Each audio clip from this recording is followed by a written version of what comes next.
Guys, I want to get loud all of a sudden. Do it. Sorry, I'm gonna. It's you.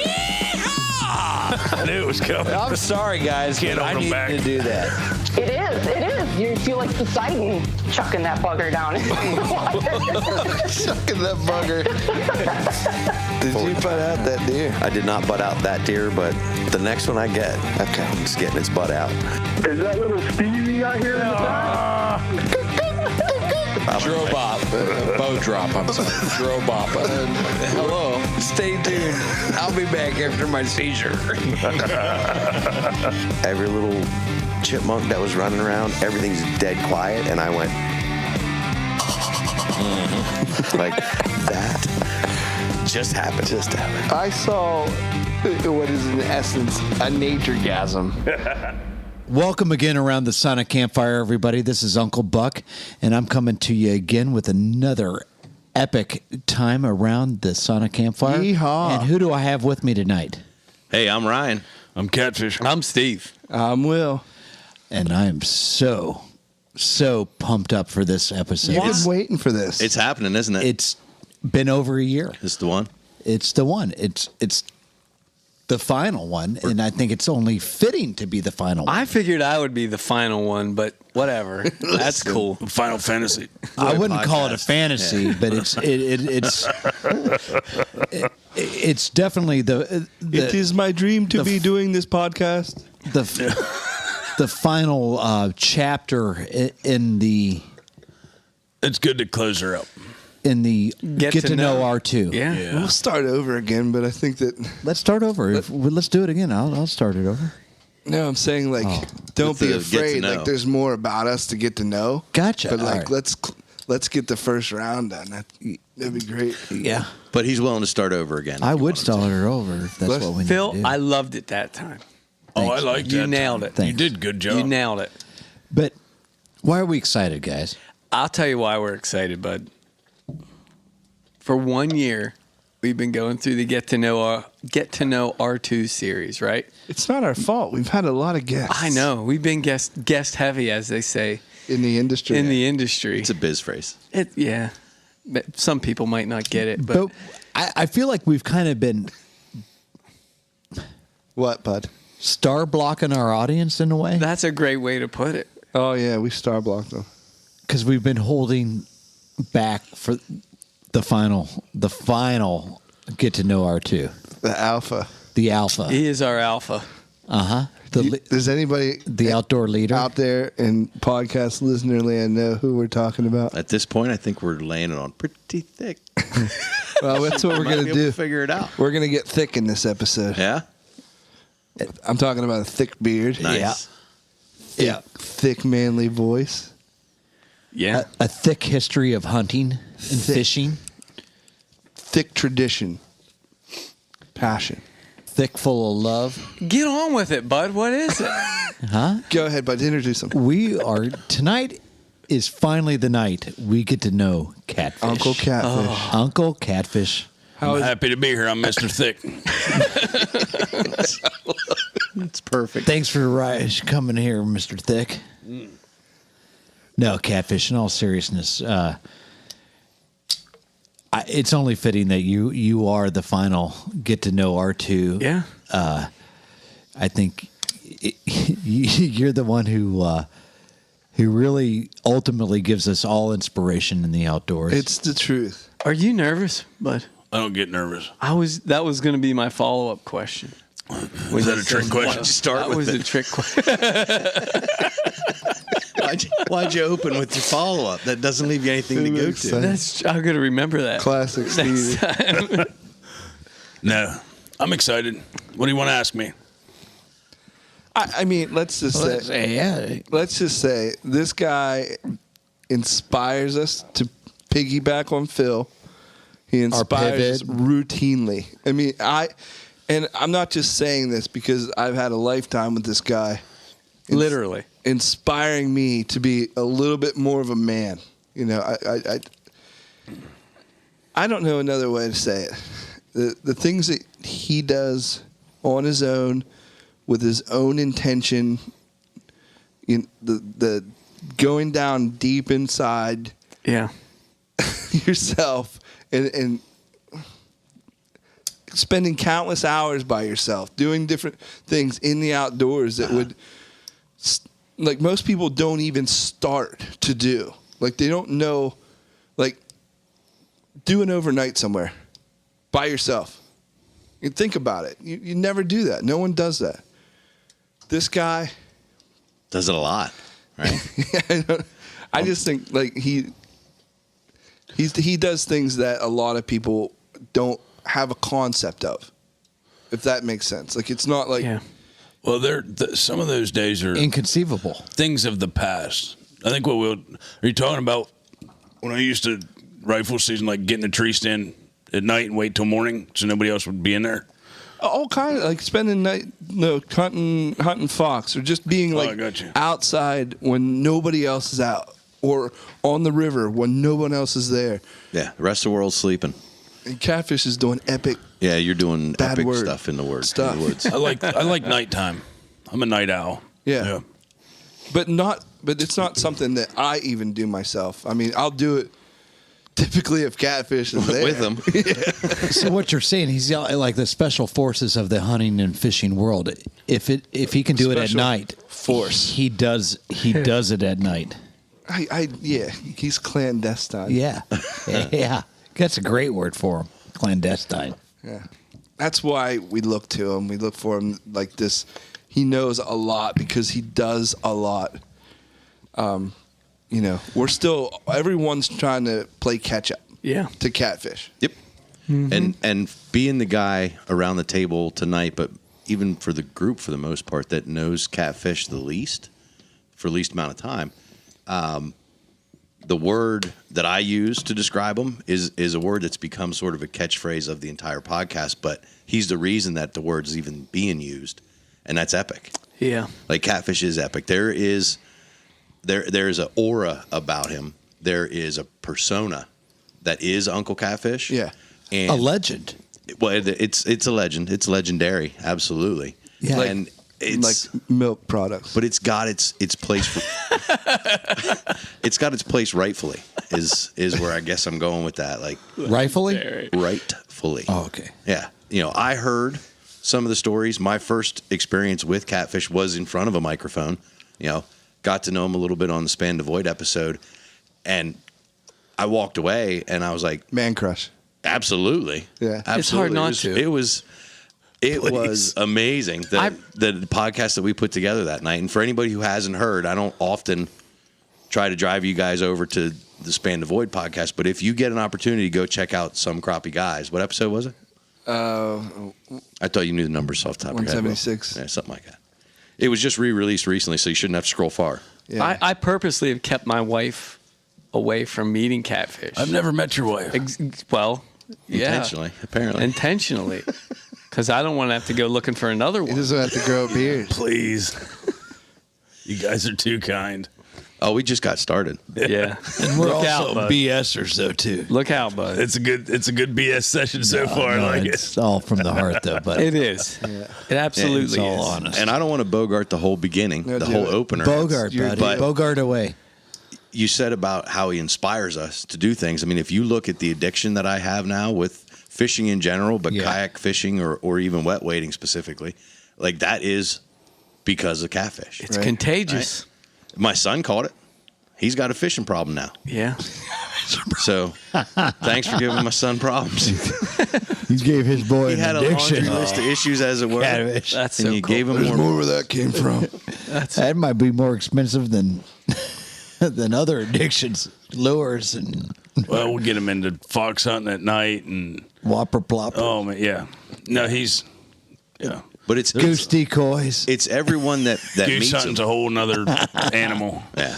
But everybody that meets Catfish talks about Catfish, and they want to hang out with them more. Yeah. That's the thing. And I use my son as a specific example, but my daughter's the same way. We had her over to the lake catching crappies that night with him and Logan, and then we're filleting them and stuff at the house. She talks about that one night on a weekly basis. Like it's yesterday. Yeah.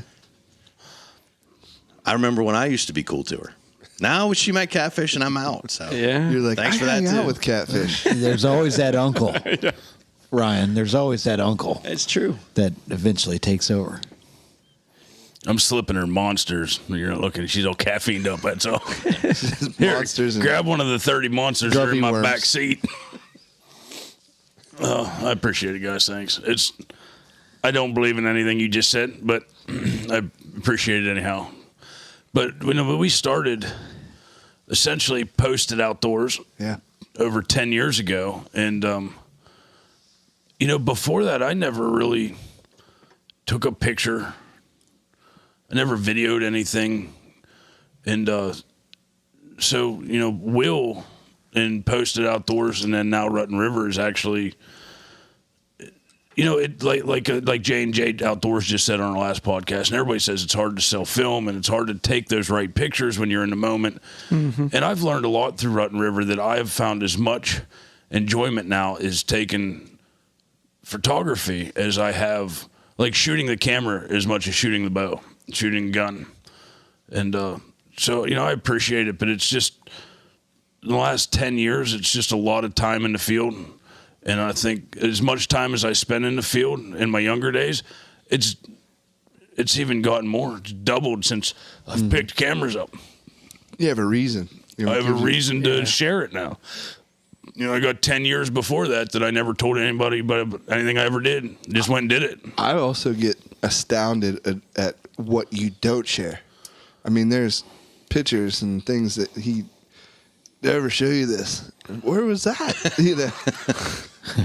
So, but yeah, to your point, man, that's the fun part for me is I enjoy going out and listening to other guys' stories and, just it does. I don't want to make it sound like I'm not humble about it, but I love listening to guys saying that, oh man, it was a hard month. We hunted 13 days this year, and I went, just because I'm not posting pictures every day, don't mean I'm not outside. Yeah. And I listen and go, like for instance, year before at the Goalpost, I stopped in for a beer, and there was a guy telling a story at the bar about how frigid cold it was in deer season.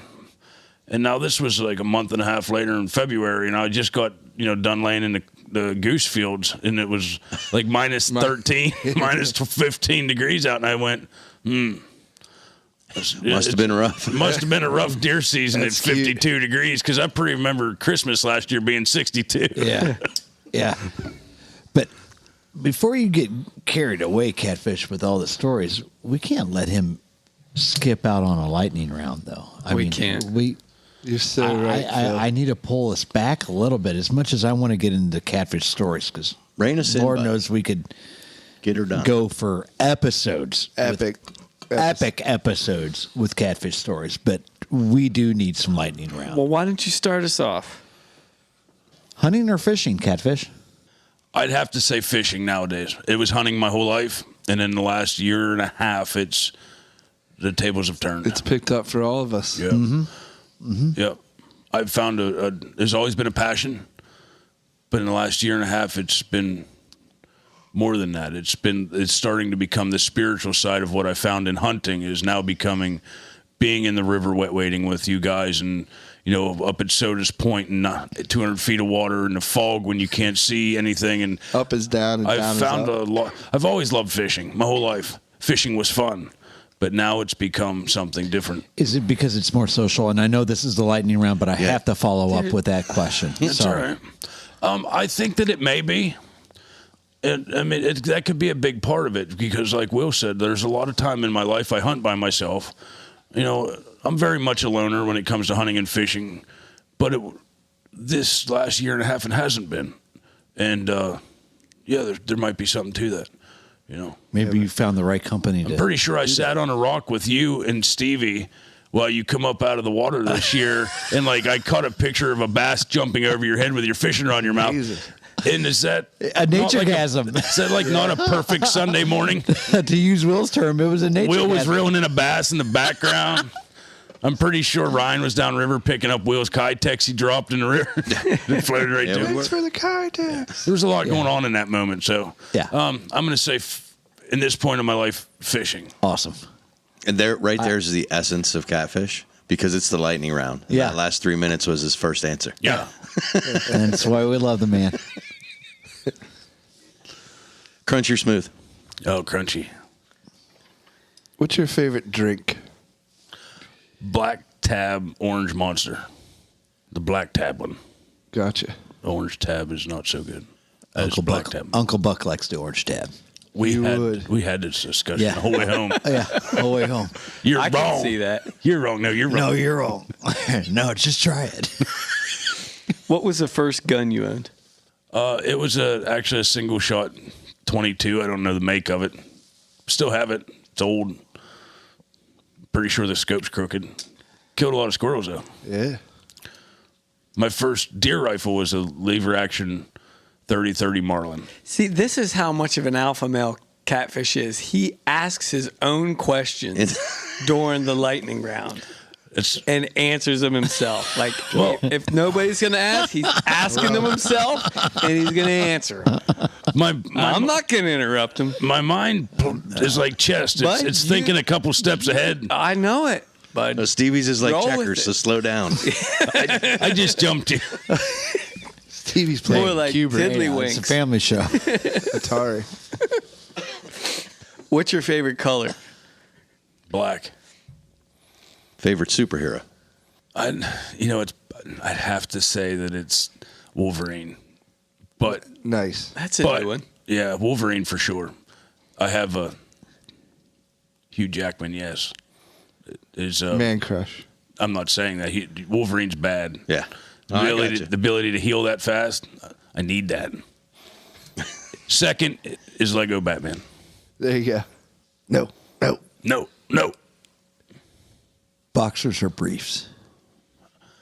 Actually, most of the time, neither. But if I have to pick, I would Comanche. You went with choice C. Commando. Commando or Comanche? Wintertime, I would have to say briefs. What's a Comanche? It's like Commando. Do you think the Comanche's wearing anything underneath that loincloth? It's like Commando, only fuzzier.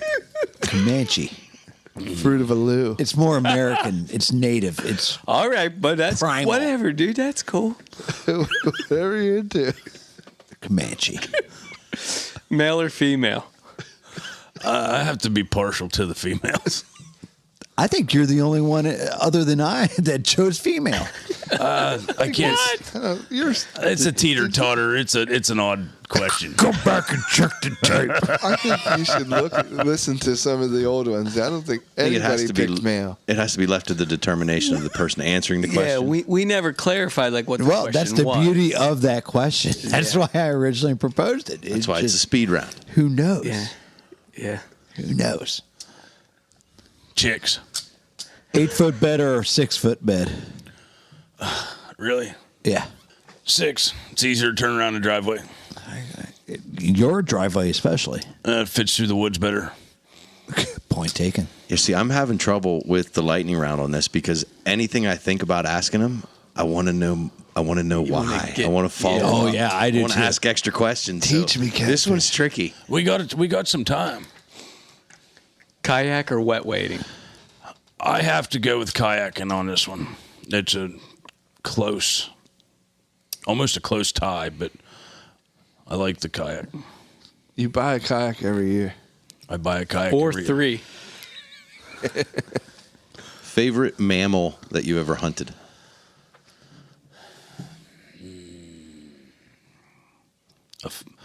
I like hunting foxes. I'd find it challenging. Late season foxes in the snow. Is there an animal that you've hunted but never harvested? They're all dead. I can't imagine. I want to say yes, but Chupacabra. it was in high school and her name was Erin. Gotcha. but non-human. No. And that's what I thought I was going to hear. That was Should have nothing specified unexpected. non-human. Can't get anything by Phil. He's Well, already on to you. What?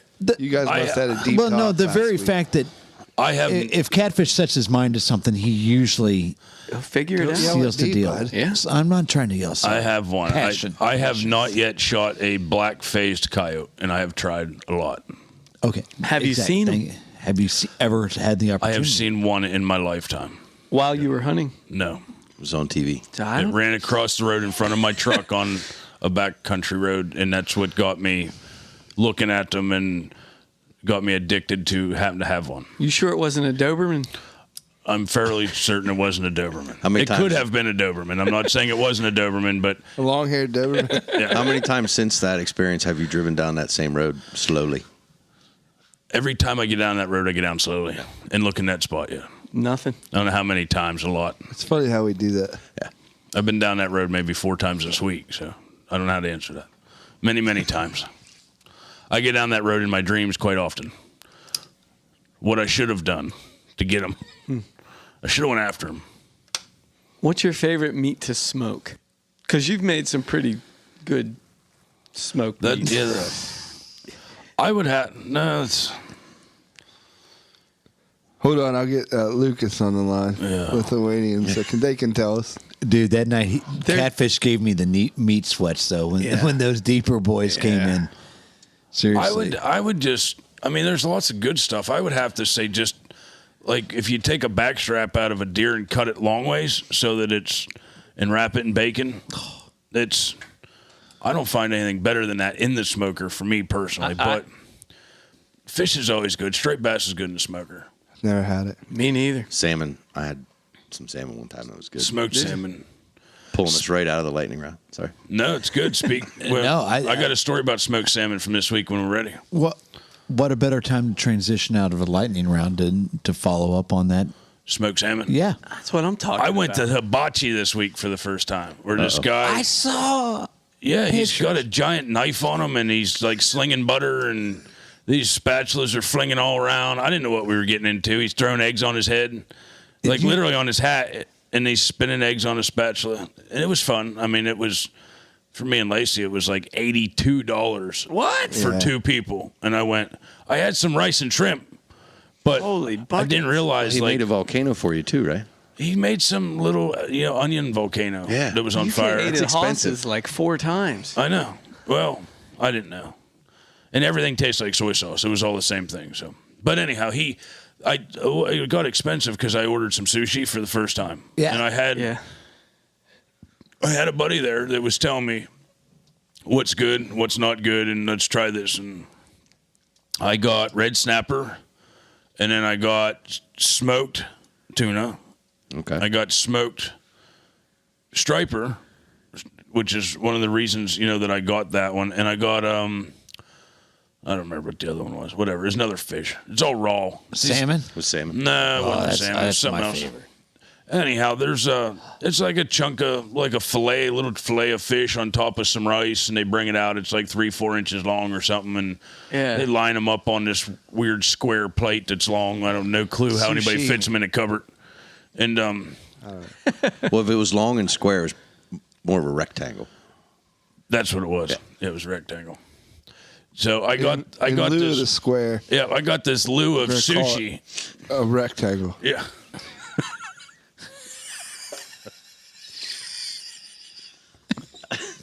And they were all good. I liked them all. The yellow-tailed the red-tailed snapper, I have to say, was my favorite. Really? Yep. However, I won't go there. No, I can't. it was good. It was all good I want to except jump all over that red tail. it was really good. However, Get it in your beard, don't you? Oh, I'm soaked up. they also gave me freshwater eel wrapped in rice and seaweed. Nope. How'd you like that? No, that's cooked a little bit. It is cooked a little bit. That's my favorite. It's you don't with have to your chew With it. your It's flaky. It's almost like when you pull the marshmallow out of the fire. The inner part that's like almost touching the stick, the gooey part. Yeah. It has a marshmallowy, like a heated marshmallow texture. But I don't know. And it had Hats off to you. It didn't taste like fish.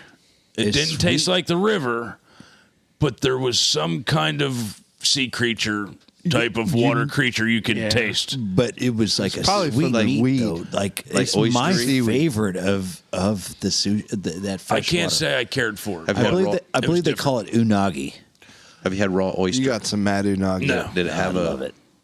No. I ate some clams once, and it was similar, I guess. But no, eels. If you're out there and you're listening to this, if you want any advice from me ever, just pass on the eel. Yeah. It's not something when you go to your grave and you're like choking and you're dying and you're going, I should have ate eel, and you're not missing much. Right. Your life won't flash before And your it's eyes. definitely not better wrapped in seaweed. I don't care what they said. If they would have wrapped it in some tenderloin and bacon, maybe, but it wasn't. It wasn't Even then. epic. But the red-tailed snapper, if you're gonna go get sushi, If we caught eel and then you smoked it from your smoker, I would try it. That would work. If we caught it. challenge accepted. I got to research it though. I don't know if they take the skin off the thing. They must. because it's like They it's cook like, it off it. Remember like Nickelodeon where all them kids got slimed? Yeah. That's what the outside of an eel's like. So that's what I was They have to skin it. like right before I put it in my mouth. I was like, I'm this pretty is sure they gonna skin be rough. Because I don't think I could handle that skin. That's what I was wondering how you chewed it. If I mean, No, you don't have to chew it. then they have. It's almost bite-sized. If but- you had dentures and took them out, you could eat this eel. yeah, Really? yeah. You It might was- choke I on the still seaweed, wouldn't. but the eel not a problem. So were This you? is taking a turn.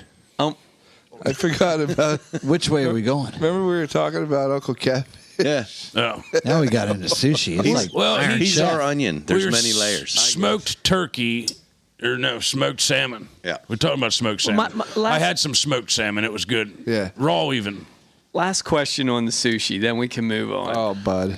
Did you feel like full after you? Because what we saw on the plate looked like about the size of 4 jalapeno poppers. No, if you just ate that, Yeah. that would have been $20, and I would have not been full. No.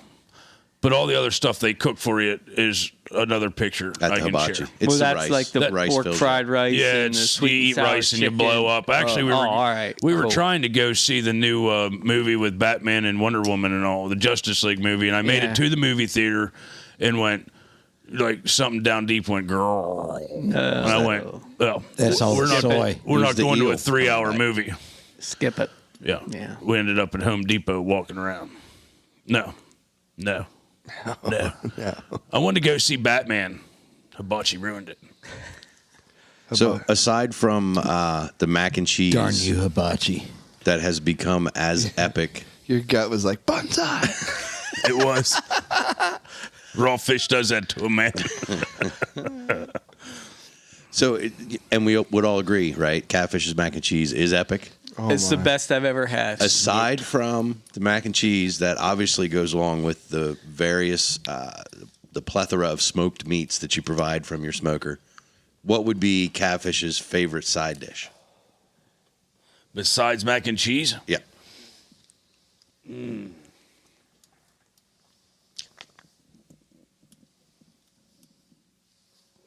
I'd have to say mashed potatoes. Like garlicky butter mashed potatoes. Like skin on mashed Yeah, potatoes. There it is. lumpy skin on. You see the skins in it. Yeah.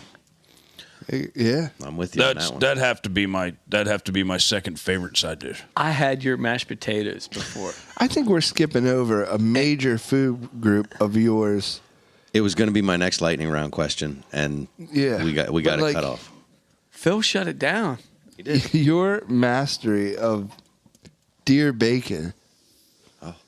That wasn't even where I was going. No, I didn't think you were. It is ridiculous, and I don't understand how it gets made. It's because Neil Orange Peel ruined it for everybody. Oh, I'm pretty sure He was putting the pressure on me. Yeah. And if I talk about it on the podcast, and he's going to call it his, and Europe's going to blow up, and then it's going to be Neil Orange Peel bacon. Right. And I'd screwed up and told him one time I'd tell him how to make it, and it's no, deer bacon's good. It's phenomenal. Deer bacon's good. What part of the deer does the bacon come from? It's like a I don't even know. It's like amalgamation. No, it's a mixture of meat. I mean, a lot of It's a laminate. Yeah. Meat laminate. Meat laminate. It's literally like it's literally a bunch of different meat, but it's all pressed into a block anyhow. Okay. Well, you know, and smoked. So, like a trireme. Exactly like that. Yeah, that's it. Nailed it. Sounds like it. Never even met him. Something I saw Andrew Zimmerman when he was in, like, it's like a loaf of head meat. I mean, honestly, I mean, we're talking about smoked whitetail liver is actually really good. Not many people do that. It's good. But mashed potatoes and gravy, lots of gravy and some onions. Yeah. Which I know Will would leave out the onions, but brown gravy. Brown gravy. Mm-hmm. And if you smoke the liver with a pan of water under it so it don't dry out, is phenomenal. Never had it that way. It's very good. It's very, very good. Very, very good. It's not like your typical like thin sliced diner liver, beef liver, which is good too, but it has an irony taste to it and all. But organ meat. It's different. Yeah. Very good. It's very good if it's smoked because think about it. The liver itself is an organ that just sucks up stuff as a sponge. It's just literally sucks the smoke up. It'll take that smoke quick. Yeah. So if you want to eat the smoke in your smoker, cook the liver. Catfish, we've heard a lot of stories from you from about 18 on, even in school, but not a lot before you were 18. What was your most epic outdoor story prior to you getting out of school when you were a young man, I guess? That's an aspect of your life I don't know a lot of. Wow. Like high school or like before? High school. Up until you got out of high school, what would be the most epic outdoor story? After the second two grade, copperheads. after the two copperhead. I don't mean to correct you. Right. Two copperheads. I've never known him not to wear camouflage. He's always been a hunter. Yeah, and this is why I want to ask that story because we know so much from them, but like, oh wow, we I haven't. think of thousands of things to tell you. That's exactly. You're giving me a big time frame there. Like a Comanche. I might have had one or 2 days in the woods. Yeah, exactly. All right, I got one. The first time that I was challenged as a male to like be tough when mom and dad weren't around to like pick you up and dust you off. There's a place that was called Sky Brothers behind my dad's house. It was maybe 2 miles away through the woods as the crow flies. And we had paths all through the mountain that went down to a set of train tracks behind there, and you parked there, climbed down over the train tracks, and you literally ended up in the corner of the back parking lot of Sky Brothers.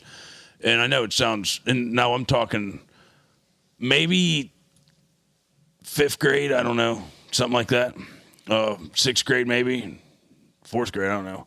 Anyhow, we would ride the dirt bikes. We had little dirt bikes, 80 dirt bikes and 50 dirt bikes, and we would ride that couple miles through the woods down to Sky Brothers for one reason.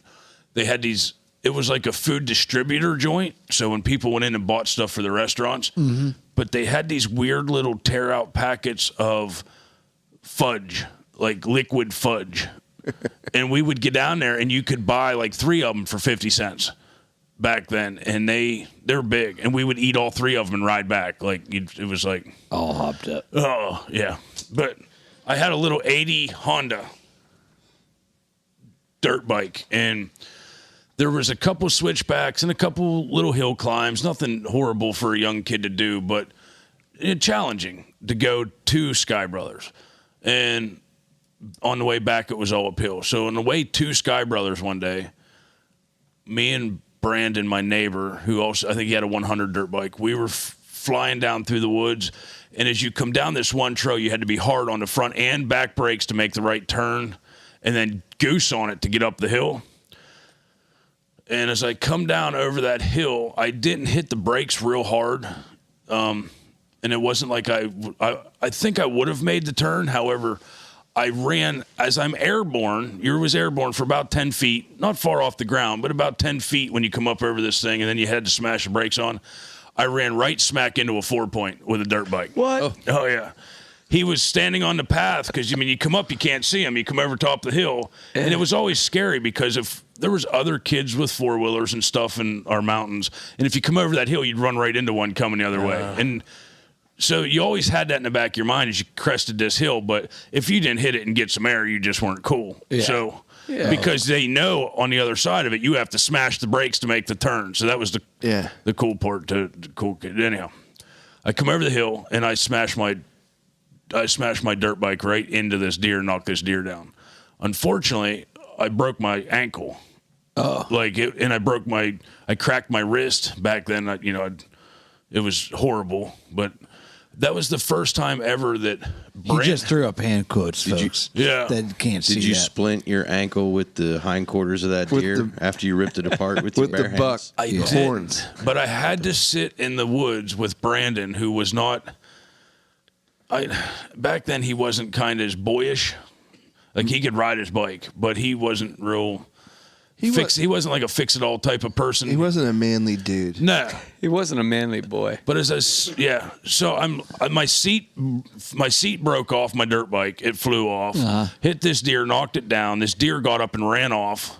I don't know how bad I really hurt it. To me in my mind, seeing it should have died, but I flew off the bike.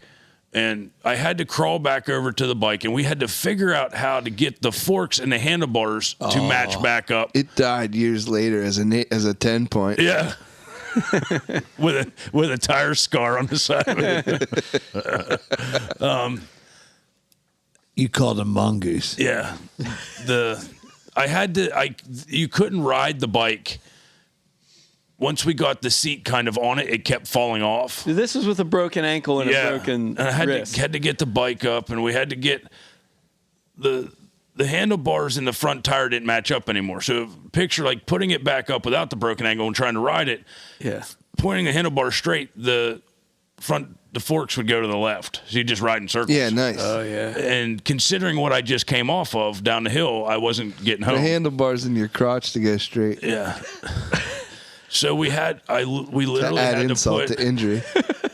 we had to put like this big heavy duty stick log type thing in the forks. I don't remember as a kid, but I remember this big stick that we put in there as Brandon like laid on the handlebars while it was on the ground, and with a broken ankle, I had to use my whole body weight to try to tweak the forks back. And we were in the woods for like an hour trying to figure out how to get my bike up and running because I couldn't walk back. So in lieu of having tools, In lieu of a breaker bar. he was using what he had around him. Gigantic, yeah. It was pretty much like when we Forest went tools. pheasant hunting the other day. It was the same tool. Was that same log? Yeah, when you get rid of the thorns, exactly. So, anyhow, long story short, you asked me like what was an epic moment. Coming through the challenge of not having an adult's help as a young age, overcoming that obstacle, I did get the bike up. I got this seat was a pain in my ass going home, literally, because every time my seat would come off the seat and it would fall off, and I would have to get off with a broken ankle and grab my seat and put it back on because the two metal bars you couldn't sit on. Yeah. And I couldn't hold myself up the whole way with one leg for a couple miles. But I rode home. Was it your shifting ankle that you broke? It was not. It was my right ankle. It was the right brake pedal. But that couple mile ride home was a challenge. I bet. I can hear your dad, and I'm a little bit under the weather, so I'm not going to do the impression. What would he say? Justice, but oh, Shaney. Yeah. Oh man. Yeah. I don't want to hear anything from him. He's been out with that track chair morning and afternoon every day since deer season started down in the woods. That's awesome. He's been out every day hunting by himself. I said, I didn't buy it for you to go get lost in the woods and get stuck. Yeah, you did. Yeah, you did. Yeah. He won't stay off of it now. That's great. But wheelchair tank tracks. Freedom. If I had that when I was a kid to go get my fudge, I wouldn't have broke my ankle. They didn't have such cool toys back then. No, they didn't. Anyhow, Phil, it was Thanks, man.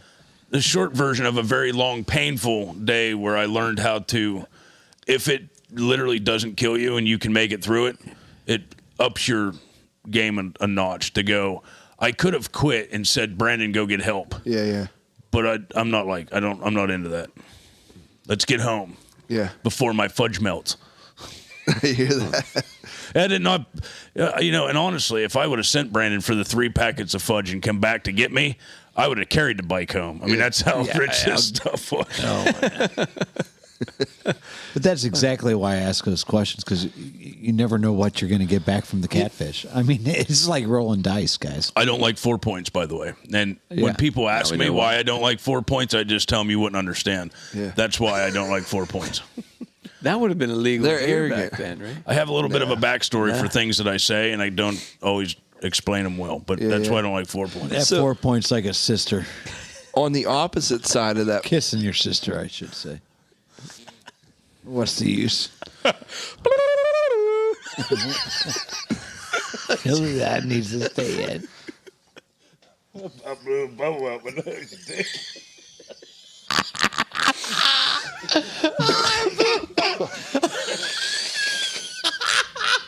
That's the funniest thing I think I've ever heard from catfish. I just blew a bubble. That means go ahead. By all means. So on the other side of that property, I remember very vividly, like having a spot, like, and so there's a spot like where we squirrel hunted, and there's a spot where we kind of just sat in the field and watched stuff come out, and it was just catfish and I. I mean, this is elementary school, untethered. Are you talking up on the ridge where Leo the lion was? So there's this one spot where and I don't remember being like deep, in conversation or anything like that, but like there was this overlook where it just drops straight off. Yeah, out on the ridge. And they were building I-99 at the time, and you can see the whole valley there, and there's this one log that is like perfect, like sitting parallel to the hill, and you can sit on it and rest your back. The bottom of your back will sit against the earth. Yep. And we just sat there for I picture days, summers. I picture elementary school catfish holding elementary school Will up like baby Simba. Saying, one day, Will, all of this will be yours. Where Will's talking about, almost half a mile from behind Dad's house when we grew up, is a couple big fields and then just a ton of woods. And there's a ridge line back there where me and Will would go as kids and build forts and do stuff. But this drop off he's talking about is like you could hang glide off of it if the forest wasn't there. Like it's down. And that log, I still remember it. I spent a lot of childhood just sitting down there watching the woods. I spent a lot of time in the woods just doing nothing. It was incredible, and you didn't have to talk. It was a long way to go for kids our age. That's what I'm saying. But Dad would be untethered. Like, "Go, yeah." I definitely had that greatness of the freedom of here's some rabbit traps.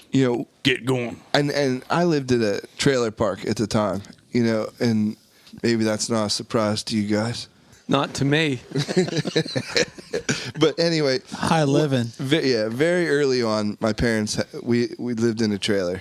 We weren't there forever, but. But you don't have to talk about it. I know. I'm just setting you up. It's all right, bud. It was the perfect spot to grow up in that time period, that elementary school. Mm-hmm. There's, for socialization purposes, there's kids everywhere. Yeah. And everybody's parents watched everybody's kids. Yep. So you literally had this autonomy that you can't get in today's society. Like Not you can't. All. Like neighbors don't even talk to each other anymore. Yeah. We knew everybody on the block. Oh yeah. We've said this in the other podcast. All the kids in that neighborhood were in your yard with us. Yeah. By the mailboxes and by that creek and that bridge. That was the hangout. A bigger yard. If we weren't under that bridge in that creek throwing rocks at Chris, we were up in the hollow at my dad's sitting on that log. That's an epic story in and of itself. So someday if you ever get up to my dad's old house, this hollow is probably where I fell in love with the woods. It's a beautiful place. Listen, Which is how far out he's going with that track chair. He's driving all the way over there from the house. Oh, yeah. I told him, stop it. How'd that go? He said, okay. I'm going out in the morning, he said, whether it's raining or not. I said, it ain't waterproof. To wrap up your childhood and just listening to the story. Wrap it up in bacon and smoke it. And I am going to Beer smoke bacon. it 4 points. because I'm going to go back to the legend aspect that I was on to as well. Legendary. Because I had an epiphany over the last 5 minutes worth of conversation. Is that what that was? You two, Bless you. and you two meaning Catfish and Will, were the Tom Sawyer and Huck Finn of your town. I mean, like of central Pennsylvania.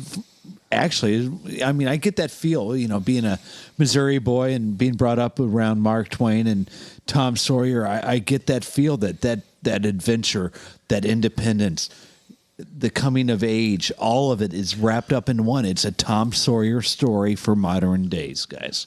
Right there. Catfish. Uncle Catfish. Big Toe Will.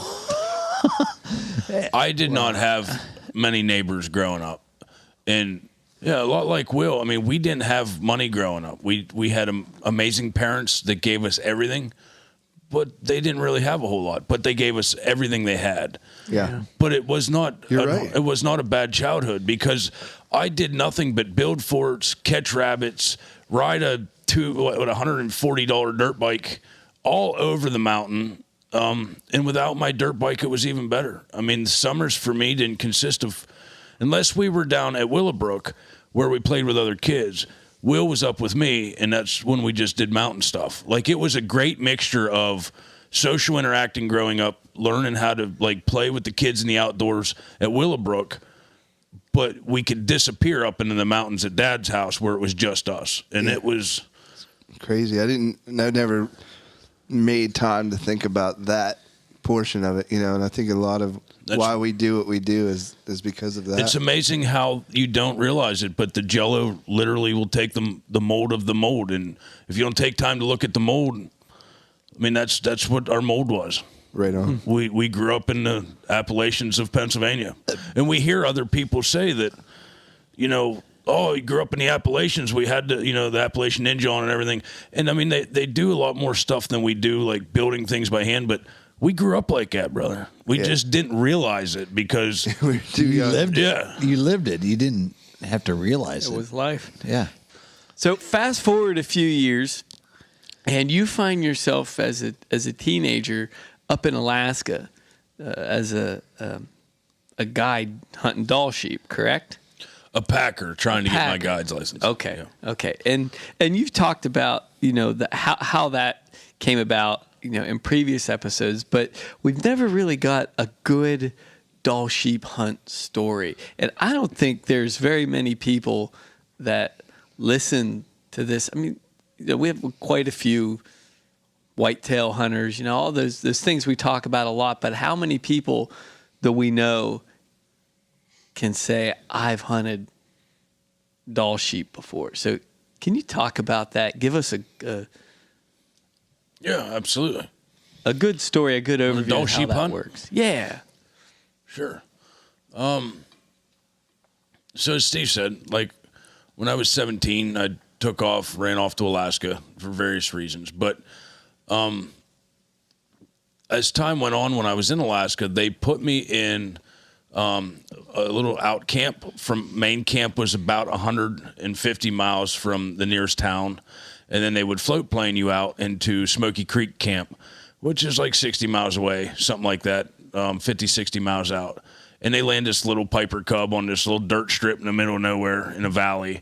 And there's just these giant mountain ridges that they fly over. So every time that they fly into camp, they literally are not supposed to be like scouting for Dall sheep, but they take like sometimes the long way to get to camp to look for white dots on the ridges.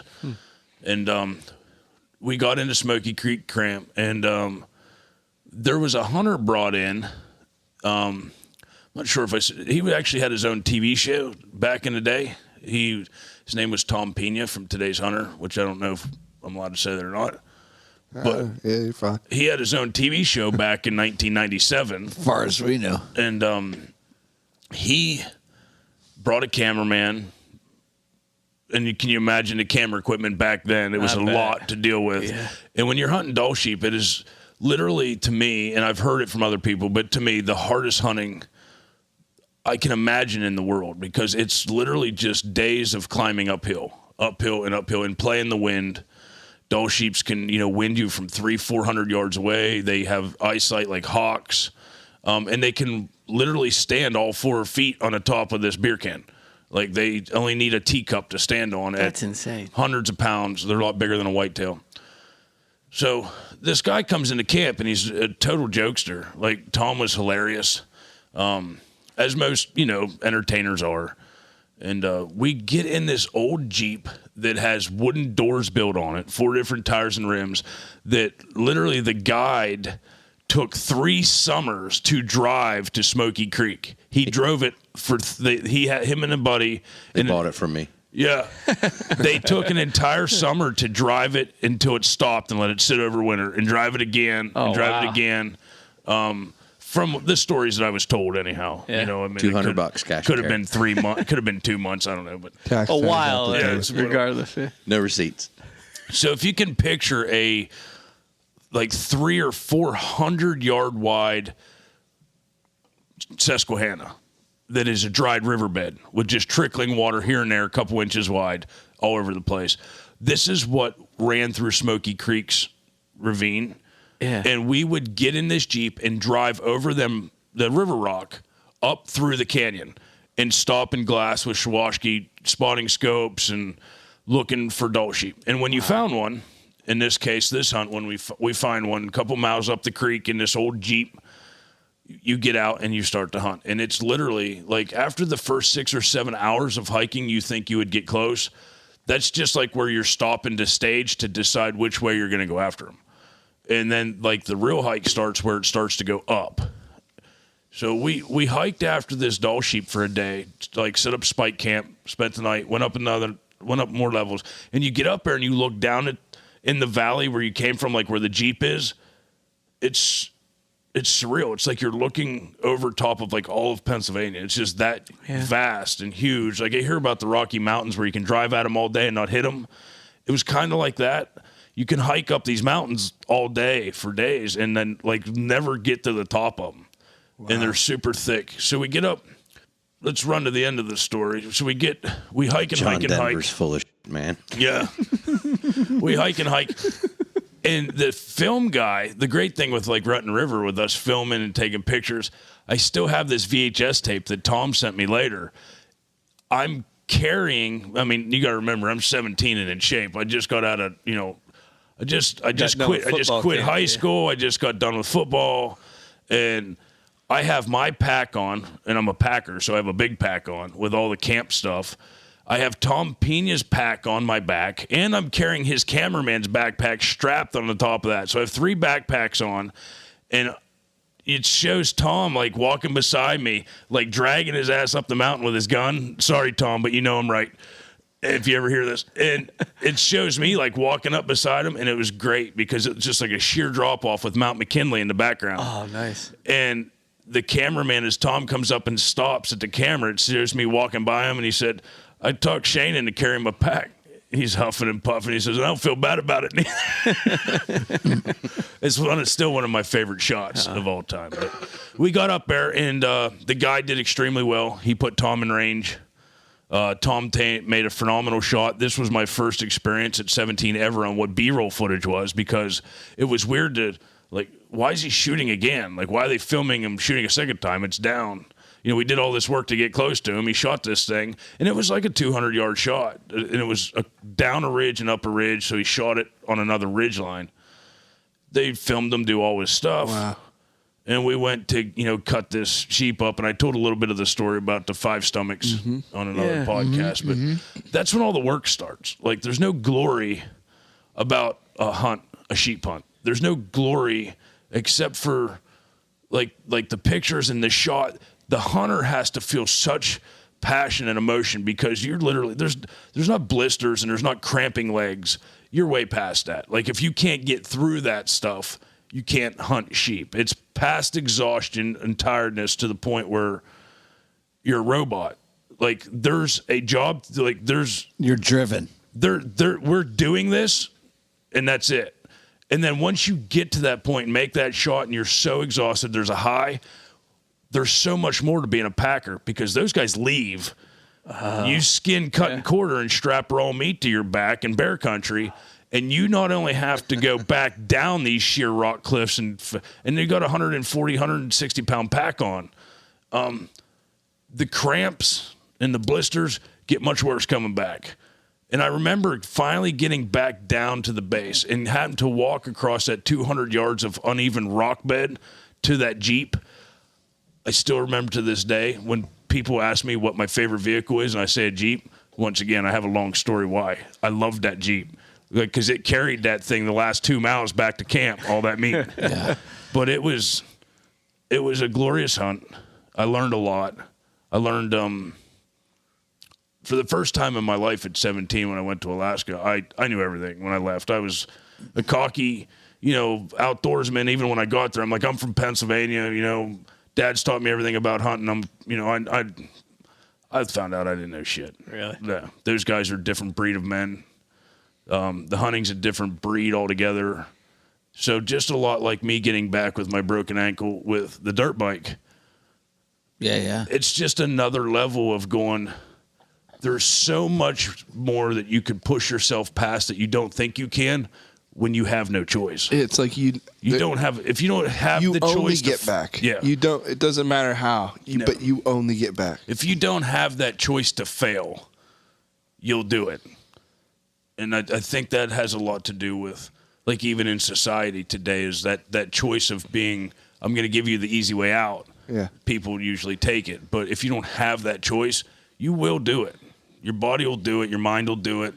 You'll pay for it. I mean, my body paid tremendously after coming back from Alaska on multiple hunts, but I would never take it back. It was a great experience. Would you say that that's what caused you now in your older life you still choose that road less traveled though, Catfish? I mean, you I'm looking for the next push, I think, sometimes. Yeah. I'm trying to find something that my mind tells me don't do that, or you can't do that, or you shouldn't do that, because it could be, and yeah, I don't know. It's something about that is alluring to me. Because that's one attribute about you that I follow, and that is pushing myself and I started to do it more, like because of him. Yeah. Yeah, and personally, and Will does it, and Will pushes me in the same way, but we all stack up to you on that. I think that's where the buck stops on that issue. Stevie doesn't push himself. You can sum it up in a simple phrase that Catfish said. I think we're all just about talking a year about ago. Catfish.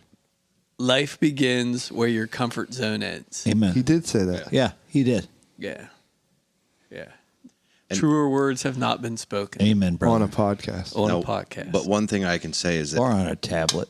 I see Catfish though. He sees a challenge, and he's gonna accept the challenge, and he will conquer the challenge. But he's not doing it for bragging rights.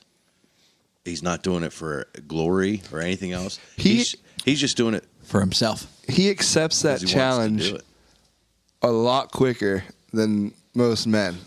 Like I would sit there and process it. What does it mean to me? What's this all mean? What's it going to cost? Yeah, what's it going to cost? Yeah. There's no deep thoughts. He just goes, how bad is it going to hurt? I think I want to do that. Yeah, so I'm going to do that. It's just, he's like, yeah, I'll do it.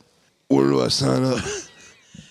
But again, not for the Call that glory Thursday of it, night. and not for bragging rights or of any sort. It's, Yeah, it's no. truly just To say he did that's it. sweet. That looks cool. Let's do that. It's tough. I have a lot of stories, even on Rutten River, I hold back. I want to tell, but some of them do sound Braggadocious. Yeah, and I want to be humble. I don't want to do that. I want to share some of my adventures in my life, because ultimately where you guys are all excelling, going 100 miles an hour, in all of your hunting and fishing careers. I mean, you always got huge, bright futures. Big peacock Mine's bass. actually, I mean, honestly, get to know catfish. Mine's winding down. Like, I've already done the majority of all the great things I'm ever going to do as far as the physical part. But is it winding down though, catfish? Because The you said things- a few the things episodes that ago. I want to do it is, yeah. Like I don't have the back anymore after multiple surgeries to fly to Africa or climb mountains. So will it? No. I mean, there's going to be epic moments of my life just going to the river fishing. But I'm saying I'm not going to be. I think everything that I've wanted to do as goals, as far as the hard stuff goes, I think that I've done. And I'm going to start to enjoy, instead of pushing, I'm going to start to enjoy putting a motor on my kayak now. I'm going to start to enjoy, you guys go ahead and wet weight up there. I'm going to be stubborn and catch this one fish I know is right here without walking 100 yards in the river. Yeah. And ultimately, I think I've learned a lot of that because I did do all that other stuff for so long. I'm going to go where nobody else goes. I'm going to get up early and sit in my tree stand the night before deer season so nobody can get a flashlight on me when I come in here. I mean, if you told me tomorrow, like, let's go on an elk hunt, I'd be like, yeah, like a little pee would come out. And it's just, that's work. That's a lot of work in this time, but I know other people are just so driven and it has to be checked off the list. And I have an elk hunt in me still. Yeah. That might be it. Yeah. The caribou hunt. We'll go in on horseback. I've hunted multiple caribous, but I've never gotten one myself. I was always the packer in Alaska. Yeah. And there's something really... Those aren't easy hunts either. Something so majestic about the tundra in Alaska to watch herds of caribou that really never may have not even seen a human before. It's wild. I mean, I watched a Piper Cub plane come over the tundra one time and literally watched like 50 caribou, like looking at this thing like, what the hell is that thing? Like they were just dumbfounded, and it was low to the ground. Like it was looking at them, and there's lots of stories of Alaska. I'll share them throughout the years, but caribou seem to have like this odd magnetic force with me. Yeah. And one day we'll share that story too. I had a rough trip on a caribou hunt once. I don't mean to belittle the dull sheep in Alaska, but 2 dull sheep. Is there a small game? My favorite small game? Yeah, let me, like, what's something? Oh no, I love squirrel hunting. I always will. It's been my first love since I picked up a 22 and a pellet gun. And when I'm old and in that track chair, and everybody's telling me that I'm blind and deaf or whatever the case may be, and you're not allowed to have a gun, I'll find a way to kill a squirrel out back of my retirement home. See, I'll be trapping them and dropping picnic tables on them, whatever I have to do. But it'll be the first thing I hunted and the last thing I hunted. I picture you though as an old man though hunting those squirrels with like a Kentucky long rifle, like something. Hawkins. Yeah, exactly. Yeah, a flintlock, complete smoothbore ball. If it's in my future, I could totally like that. Would be the essence of catfish. How did you get the nickname Catfish? My grandfather gave it to me as a child. I don't remember what grade we were in. It was after I met Will. My grandfather and my Uncle Rusty both used to take me catfishing at the Juniata all the time, back and forth. My dad would go as well, but my dad was a factory worker. So my dad got up at like 3:30 in the morning all the time to go to the factory. So he didn't get a chance to go out catfishing as much because we stayed out till midnight. Will knows we don't get back till late. You're beat up and tired. Yeah. So, but Pap was always off. So in the summertime, he'd take me catfishing, and I remember it was on a Susquehanna, and I think I told this story before. It was a rainy night, and we hooked into a pretty decent size fish that he let me reel in, and I had a really hard time in the muddy bank, like reeling this thing in, and it turned out to be a pretty substantial, like 26, 27 inch, 28 inch, I don't remember. Big channel cat, healthy female channel cat. But long story short, like that moment with my pap and the candle, the lamp, the lantern light, the flickering lantern light in the rain. But once again, we stayed out when we didn't want to, and we caught this big fish. And Pap used to, here and there, say, "Come on, little catfish, let's go. Come on, my little catfish." And I went with it when I was a kid. And ultimately, whenever I was like in grade school, I would tell people that I didn't like. Kids I didn't like, I used it as like, I don't want to tell you my name. Like, I don't know. It's kind of odd like that. Or people that I didn't want. What's the word? Like when you're nervous around girls and stuff. Yeah. I'm like, my name's Catfish. So Alter ego. it's an it's always been an alter ego.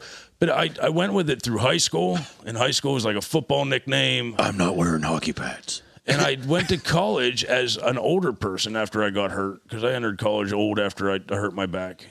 And everybody it blew up. Like in college, everybody called me Catfish the second I said, I'm Catfish.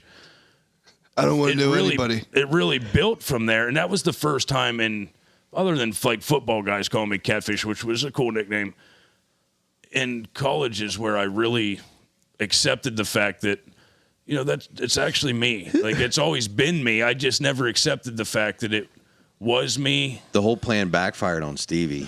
He started telling girls his name was Junebug. Junebug. My name's Junebug. So, my grandfather gave it to me when I was a kid. Who wouldn't want to be friends in college with a dude with a big beard riding a motorcycle named Catfish? Like, everybody. There was a girl one The guy time. that hangs out with Bonesaw over there. Just Junebug. I remember Junebug wouldn't want to hang out with Catfish. There was a girl named Lacey that tried to give me the slip for about 3 months. She did? Yeah. How'd that turn out? Didn't last that long. I normally get whenever I'm hunting for it. Challenge accepted. Done. Yeah. And you still got her tied up. Still in season. Yeah. She went home the first day. Her grandma told me she went home the first day of school when she saw me come in on my Harley. She told her grandma, her grandma said, "How was your first day of college?" And she said, "There's some biker guy in my class that thinks he's cool." I'll never marry him. And please ask Lacey the end of that story right there, the first day of school, when you see her sometime. I will. So that was a epic failure on my part. So, yeah. Well, as we come up on time, I'm going to ask my last question right now, which is a combination of things, but I'm going to bring back the speed round for a moment. Do it. I think I already know the answer. Yeah, you're allowed. And this is one of these long story questions that I'm going to ask. Story long. Because earlier Story tonight, question. only a few moments ago, you mentioned that you probably feel like most of your, for lack of a better term, your epicness, you've already done it. Right? And I'm going to disagree with that, and I'm going to disagree with it for a very specific reason, and I'm going to ask that question in a lightning round fashion. Thanks for teeing that up, bud. Are you 5 ready for years this? from now. No, I'm going to do it right now. Oh, good. Catfish, if given the opportunity, would you rather do it or teach someone else how to do it? Teach them how to do it. And there's the answer to the question as to why your epicness will continue. You're not done. I like teaching. I That's like showing cool. people Oh, yeah. stuff I've learned. Good question, Ryan. Thanks. It wasn't even really a question setup. as much as me just saying Yeah, everything we've said tonight. I'll reinforce We've that said catfish. just from turkey hunting this last spring. So profound. I mean, that's all, the way you made me feel that I was your turkey hunting. It was nice because he put you between Yeah. his lap and Exactly. you could rest your head on I his felt like a chest. little kid, and I had a Wait a dad minute. Whose again. lap are you sitting on? You went hunting with my wife. I know, but the way you took care of me, though, the way you coached me, we talked. He said, "I'll rub my beard on your neck, and that's when you pull the trigger." Exactly. When you feel my beard on your right ear. Not lobe. everybody has that technique. Well, now they do. And I felt at home, Like, Yeah. But- No, he's done it to a lot of men. And I'm sitting here. I'm one of yeah. them. Thank well, God. here's That's cool, bud. It was just recently that was brought to light to me, though, is I was not unfortunate growing up with not much. I had a coach for a father. I had a teacher for a father. And in light of me and Will's life together, I literally have just put 2 and 2 together in a puzzle. I didn't have one coach. I had 2. because down at Will's house, learning how to be strong and mentally strong and believe in yourself was something that I got so much woodsman skills from my dad and how to be humble and how to help people and never ask anything for anything. But all those inner strengths and believe in yourself and overcome obstacles came from Will's dad. No pain, no gain. I had 2 coaches in life. So, when you grow up like that, I think that you're taught how to try to be a teacher or a coach. You just don't know that you are one until later in life. Mm-hmm. Yeah. So what would be, I'm coming up on my final questions. Really? Yeah. Well, not really, but I'll pretend like I am. What would be your ideal hunting or fishing trip to go on with David Kyle? DK. That sounds like a write-in question. It could have been. Okay. I think that he'd be up to the challenge. I've always wanted to do. I'm not much of a trapper for those in the outdoor industry. I'm not against it whatsoever, but I'm not saying I don't know how to do it because we did it as kids. But I've always wanted to do like the 50 to 60 mile snowmobile in Alaska trapping set. Yeah. Oh yeah. When you get to the links, it's frozen. Yeah. Yes, I would do that in a minute. Yeah. Like this year. And you wear like the big mitts that are made out of like mink and stuff. Narwhal. Yeah, narwhal. Yeah. Mitts. Narwhal foreskin. Yes, narwhal foreskin. Exactly. Super warm. That's the warmest. I would take David Kyle up to do that. I think he's young and hungry, and he's up for that challenge. And or a duck hunt out of an airboat, like down somewhere. Texas. Yeah, somewhere where you can run through the swamps and Near Casey. yes, Yeah. He's going near fishing Casey. with her. Exactly where he is right now. But take me. Yeah. Exactly. Solid. So my last question for you is, who is your favorite person to go striper fishing with off the piers on the Chesapeake Bay in Maryland? Will. I got my fingers crossed. I hope he says my daughter, because then I have to take her. I really hope it. That I have some pretty good stories in my life, and I have to say that was one of the most epic striper fishing moments of my life. Yeah. So I'm gonna have to say, I'm gonna have to. This is a tough one, bud. I mean, it might.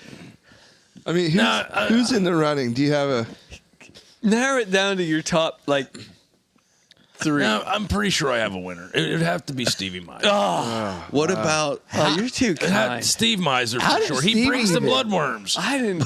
I had no idea. I'm stunned. what about Joe from the Pier Net Company? He'd have brought a Pier Net. He was a no-show that day. I almost fell into Chesapeake. Javier, Stevie and 2 other strangers had a hold of me. Nacho? They're like, come on, bud. I'm hanging 6 feet upside down trying to grab this 50-inch striper. I'm like, I almost got it. And then the leader snapped and my heart broke. And I'm like, you know what? Just drop me. 3 I don't even want to come times. back on the pier. Just drop me. 3 times that happened. Let me go. I can still get on. I still got the Yeah. leader in my hand. There were some nice fish, buddy. That's a heartbreaker. It was. And you know what? We were fishing. We were surf Lots of fishing heartbreakers that morning. this year. We were fishing off the sand that morning. It was Stevie's idea to hey, let's drop everything and run across the Bay Bridge and go over on this pier. And so we did. And it's a long pier. You could get lost on it. You get turned around. You could get turned around. It's way out there. But we went out, and right where it bends, Stevie told me, hey, if you throw them out past, where everybody else is, way far out, and we're just throwing bloodworms out. We didn't just catch 2 monster stripers. We had a ton of hits that probably were other monsters that were trying to pull the rods off the pier. Literally, the pier shook. It did. It did. Like a It did. Some of the other people. Earthquake. I was so addicted that day that when Stevie left, I stayed for 6 more hours. Yeah, you did. I was down there for 23 straight hours before I decided to drive home because I knew it would happen again. But we only caught one more fish after Steve left. Stevie came late. Stevie was about 10 minutes. Rub that in. More than late. Yeah. 10 minutes. That was a typical It was miser. 10 minutes more than 10 minutes late. 10 minutes after 3 hours. Yeah. The alarm clocks are hard to hear sometimes when they go off. Yeah. Especially when they're ringing. I mean, you can't always hear them. It's the alarm clock, Peter. Not at 2 a.m. It was great, too, because I got there so early that I was like... The only one there? Yeah, I was the only one on the beach in the dark at 3 a.m. Rubber bibs, coat, gloves, like you rubber were dressed boots. for the Bering Sea. Oh, I was. Yep, it was like Deadliest Catch. And then when Rogue Stevie waves. got there, he come down in a pair of... I had flip flops on, and And all the people were swimming, and I was still frozen from the night before. I look like that idiot that's afraid of the cold. It's all good. Well, guys, That was a good time. this is a. What do you say? It's an amazing episode. Well, there's only one way to end the Get to Know R2, and that has to be with Uncle Catfish. yeah, buddy. Because it just, like I've been saying about my learning career of hunting, I get one question answered, but I have 50 more after that. That's how it goes, though. You have And- to suffer. And that's Uncle Catfish, though. Yeah. All We've the way. asked probably 20 questions tonight. Of the thousands. And that we had. now have 1,000 more Yep.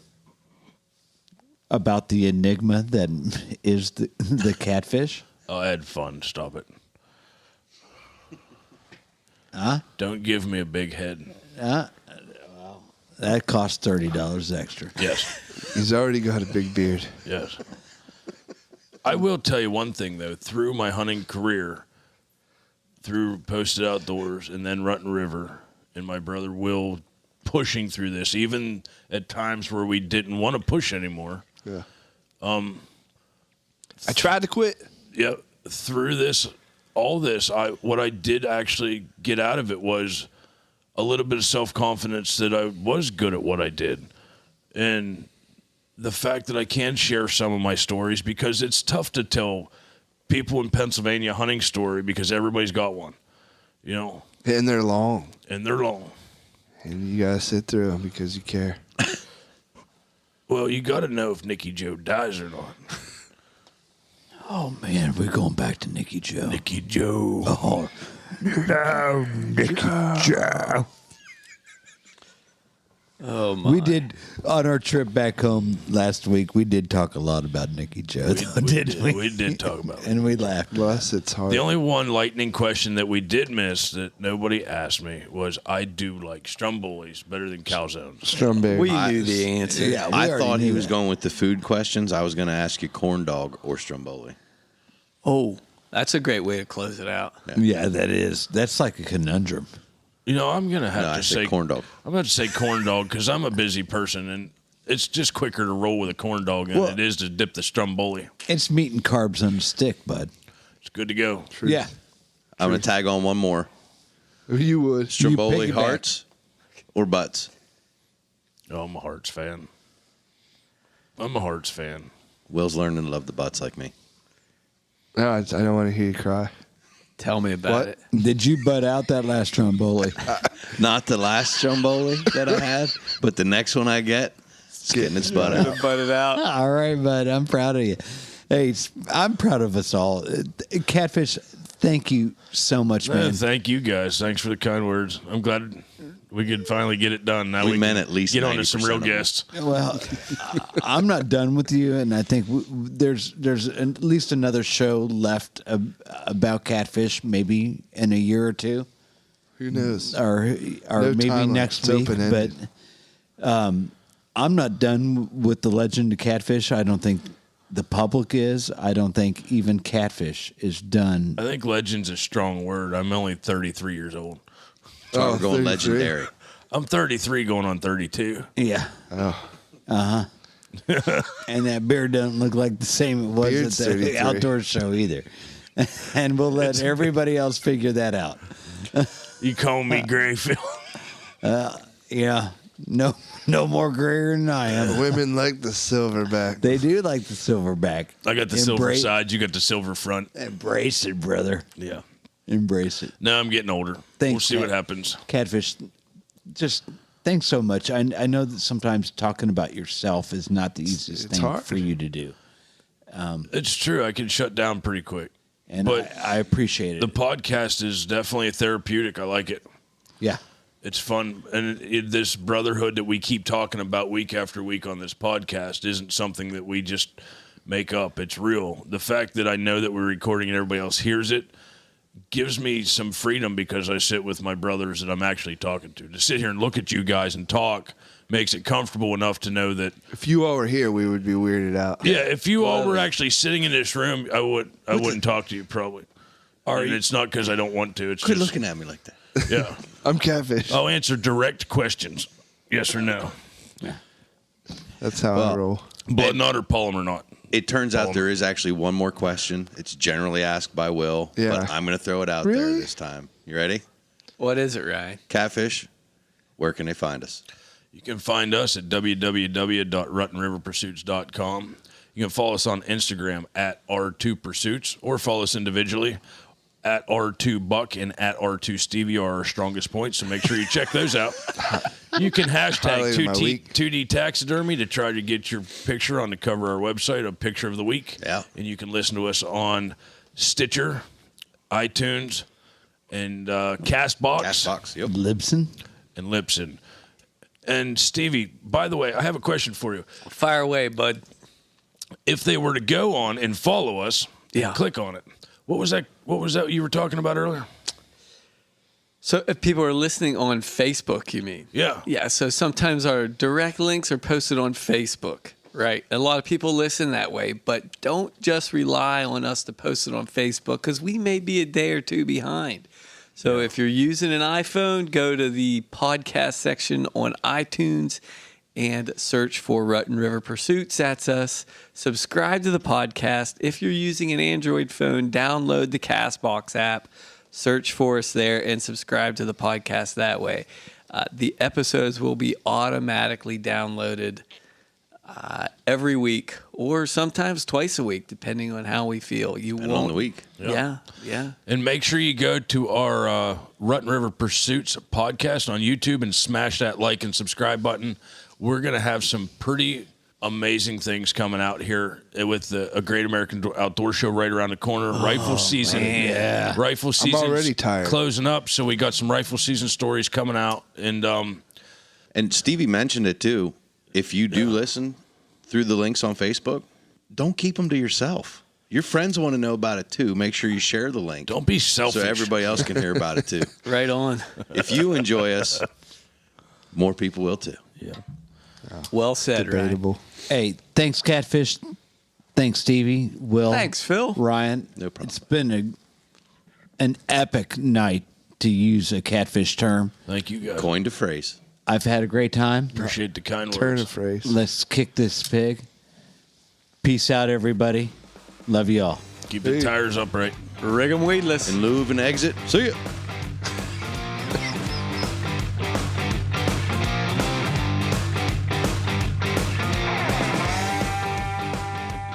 I wanted to go see Batman. Hibachi ruined it. So aside from the mac and cheese Darn you, Hibachi. that has become as epic, Your gut was like, bonsai. It was. Raw fish does that to a man.